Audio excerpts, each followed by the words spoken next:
Conosco, nesse momento, o chefe do cartório eleitoral do município de Ubatã, Belmir Vinhas, Povo FM 96.7, também no YouTube. Seja muito bem-vindo.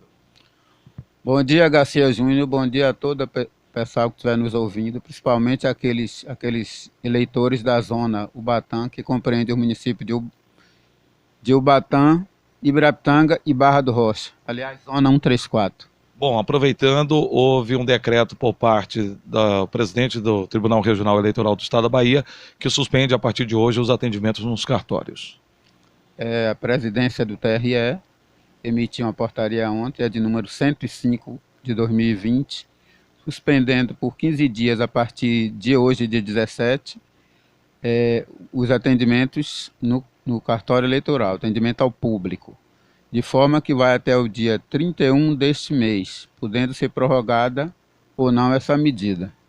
Bom, e sobre a questão relacionados aos atendimentos via os agendamentos eletrônicos, esses também estão suspensos?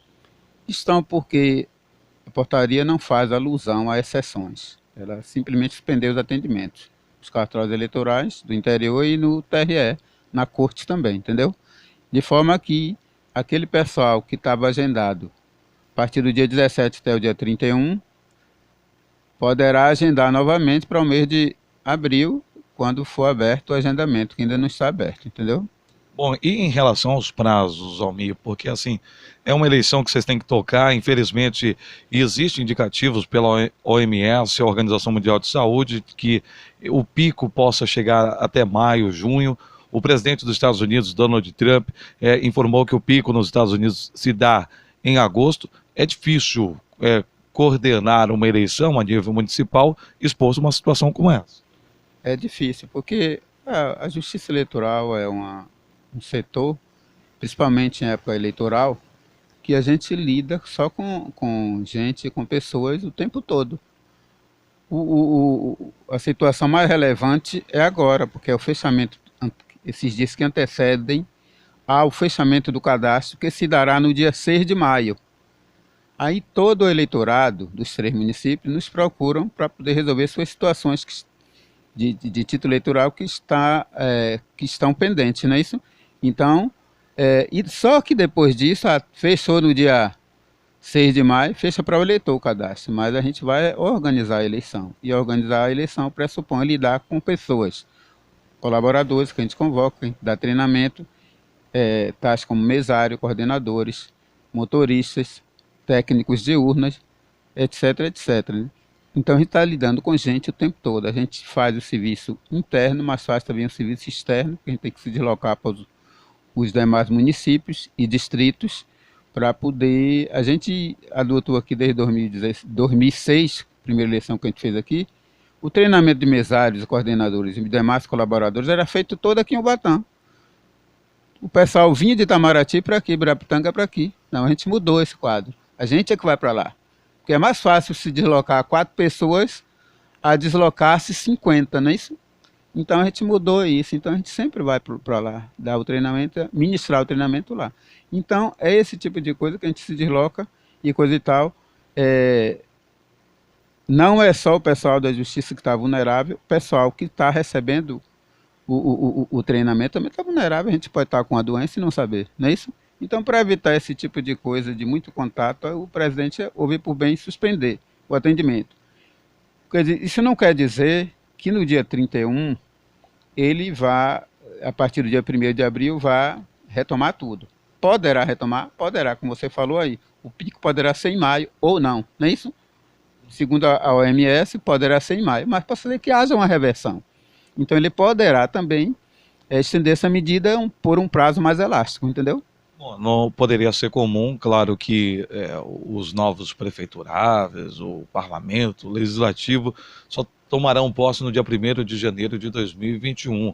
Caso se estenda, há uma sensibilidade por parte de todas as autoridades que as eleições também podem ser mudadas, caso se estenda a agosto, setembro, porque fica inviável. Vocês estão suscetíveis, assim como o eleitorado também estão. Todo mundo está suscetível a contrair essa doença através do coronavírus. Quanto à eleição, a eleição é marcada pela Constituição, está assinalada lá na Constituição. A eleição ocorre no primeiro domingo do mês de outubro, o primeiro turno, e o segundo turno no último domingo do mês de outubro. Este ano a eleição cairá, primeiro domingo será 4 do 10. Ah, mas porque está marcado não pode, isso aí não é uma data estática, está na Constituição, mas há condição de mudar. Desde que as autoridades, a quem compete essa mudança, se reúnam, analisem o quadro, porque está aqui, a OMS está dizendo que poderá haver um desastre, uma catástrofe por aí, né? E mude essa eleição, mesmo porque os novos eleitos tomarão posse no dia 1º, não é isso? No dia 1º de janeiro de 2021. A eleição poderia ser deslocada para novembro, para dezembro, e imediatamente depois os eleitos tomarem posse. Quer dizer, seria uma corrida, seria mais corrido? Seria, para a Justiça Eleitoral. Mas são medidas que estão visando evitar um mal maior, não é isso? A questão de segurar a vida, o direito da vida de todo mundo. É isso aí. A gente não pode ficar também vulnerável, nem vulnerabilizar todo o eleitorado, toda uma comunidade, só por causa da eleição. A eleição é necessária? É, porque o mandato termina 31 de dezembro. Não pode ser prorrogado, não é isso? Por isso que tem eleição. Mas diante de uma situação delicada igual a essa, há a condição de... Só que ela não compete a mim definir sobre isso, compete nem ao presidente do TRE, isso já é coisa lá do presidente do TSE com o parlamento e as autoridades governamentais, entendeu? Mas que é uma coisa a ser analisada, se perdurar essa situação aí mais crítica, uma situação mais crítica, né? Aí tem que ser tomada uma medida para minimizar esse tipo de coisa. Bom, haja visto que se esse momento cair em outubro, fica inviável. Fica inviável, né? Porque a eleição será no dia 4 de outubro. Ah, não, faltando uma semana para a eleição, uma semana, não é isso? O cartório eleitoral vai organizar tudo. A gente está organizando a eleição há mais de um ano.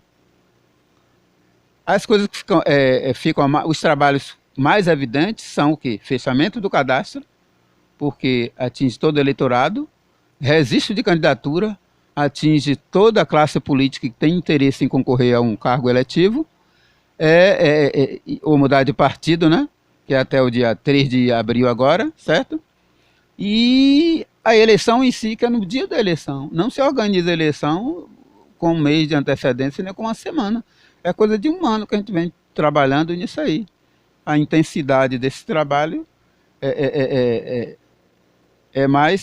fica mais evidente agora, porque os cartórios eleitorais estão sendo mais procurados pela população para regularizar seu título, para fazer seus títulos, e pela classe política para poder tentar viabilizar uma desfiliação eleitoral para poder concorrer, e mais adiante, no mês de agosto, que será o registro da candidatura, será as convenções para a escolha de candidatos e o registro de candidatura. Então, eu sempre digo, a eleição a gente começou a organizar a eleição deste ano, o ano passado, mais ou menos no mês de junho do ano passado. Porque são detalhes que o TRE manda, que já visando a eleição, que a gente tem que providenciar. Muitas vezes a gente, no cartório nosso, como ele tem deficiência de pessoal, houve situações que eu estava de férias, só tinha um funcionário, e eu disse, olha, Alisson, você tem que fazer o seguinte, as determinações do TRE vão ter que ser cumpridas. Então você vai ter que diminuir a quantidade de atendimentos, seja atendimento para político, atendimento a eleitor. Infelizmente, a gente não tem a quantidade ideal de servidores, que seriam 5. Tem eu e você, tinha eu e ele só. Eu estava de férias e, por exemplo, você tem que olhar todo dia os e-mails para ver quais são as determinações que chegaram e que tem que ser cumprida naquele dia, para poder ver como é que você vai proceder ao atendimento do eleitor. Você não vai suspender o atendimento, você vai limitar e explicar ao eleitor. Eu sempre mando explicar. Quando o sistema cai, já avisou o eleitorado que está aí esperando, o pessoal que pegou senha, que agendou, que a gente vai estar, temporariamente deixou de atender porque o sistema caiu e que a gente já comunicou a Salvador. Então a gente faz assim, trabalha assim. Bom, e tem a questão do atendimento interno também. Chefe do cartório eleitoral, nós queremos agradecer a sua cordialidade sempre de atender a nossa equipe. Abre espaço para as suas considerações finais, algo que o senhor queira acrescentar ou até mesmo pontuar. A gente agradece a oportunidade mais uma vez e pede desculpas ao eleitorado. É uma medida que é para assegurar a segurança e a saúde pública de todos, né? Então eu acho que todo mundo deve compreender esse tipo de coisa. Em primeiro lugar está a saúde da população e de todo e qualquer segmento. Depois essas questões depois se resolvem. Tudo se resolve na vida, não é isso? Obrigado pela participação. Repórter Garcia Júnior, o repórter que mais se movimenta no sul extremo sul da Bahia.